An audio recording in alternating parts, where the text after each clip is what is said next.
Do you want a sword, Thorfinn? A sword is a tool meant to kill. Whose life do you intend to take? Enemies. Your enemies? Who are they? Well, bad guys like Halfdan. Listen to me, my son. You don't have enemies.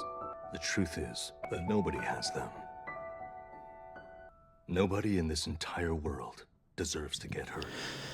Now, I've watched a lot of anime in my day, but when I watched this one, like literally the first 2 episodes, it changed my life forever. All right? The quote of my son, "You have no enemies. Nobody in this world ever deserves to get hurt." Who's your enemy? Who is actually out there seeking to harm you? I think is one of the most important things that I've learned in the past 23 years. What is a true warrior? What means to be the best man that you can be?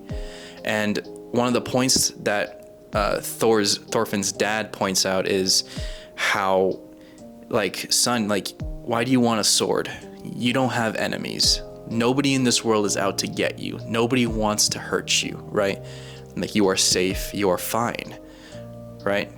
And even in the times where you have to defend yourself, what are you realistically defending yourself from?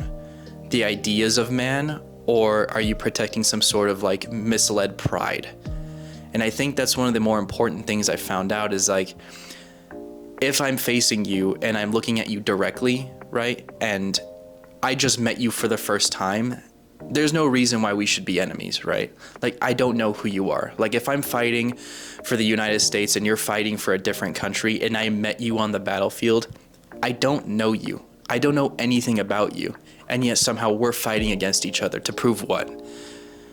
It's changed my depth of thinking to a point where, like, I legit think that I have no enemies. Now, if I see a tweaker Tommy on the road with fentanyl coming at me with a knife, all right, I have an enemy, right? Of course, like, that doesn't change at all, right?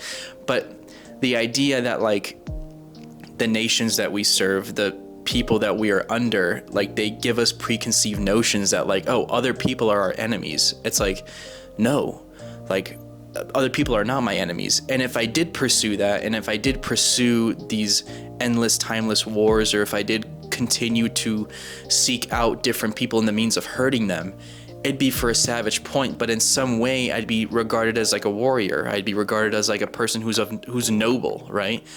But no, I don't think that's the case at all. And like, imagine you go and you hurt somebody, and then now your perceived notion is that, like, oh, I'm the big guy around here, right? That doesn't make any sense. No, and this is conjured up from somebody, right, who wrote this character, idealized that manga, and put it into an anime, and I'm like, damn, that shit's good. And it came from a character who was a kid, and we saw him grow up and try to avenge his father's death. Spoiler alert. And that's what I think is so important, is that we see Thorfinn grow up, and we see him like be on a vengeful path towards the person that killed his father. And when finally the person who killed his father dies, Askeladd, he has no purpose anymore. All his life, all he's known is to hurt. All his life, all he's known is revenge, how to kill, how to go about life. Is for him, the idealized message of being a warrior was to inflict pain, was to inflict all these things. It isn't until Thorfinn becomes a slave, where he meets Einhart, where he learns all these people's stories and where he comes from, that he starts to realize what his father actually meant. Is that to be a true warrior, and to find out to be a true warrior, that you have to let go of the past, you have to find out who you are in the present, and be able to find out that you have no enemies. Nobody in this world genuinely wants to hurt you. And that's my take, you know, like I know you might view it in a different sense. You might view it like, oh, he's a pansy, right?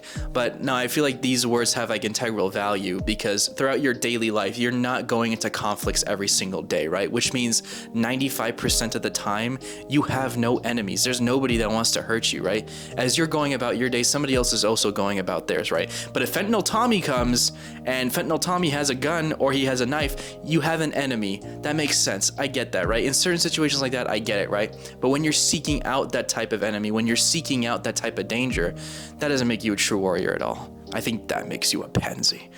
I'm not going against you, by the way. You think how you want to think. But thank you for listening. Alex has philosophy sometimes, but in a respectable manner. Bye. Had you beaten Drott, it would have proven that you used to be an Imperial Guard to His Majesty. Well, that's a dumb question to ask, isn't it? It makes no sense to beat someone when you're trying to negotiate for peace. Especially since I just met you guys today. We don't know anything about each other. I have no grudges against you. So why? Why do we have to fight? It's absurd. The only people that should be fighting are Ketil and King Canute. The leaders should be playing Nefertofo, not us. We should be the ones settling their quarrel. Because there's absolutely no reason for this many people to shed their blood.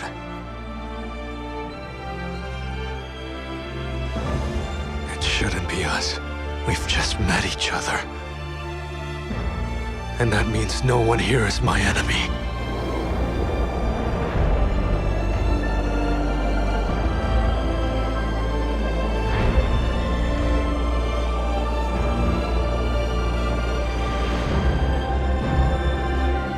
Because I have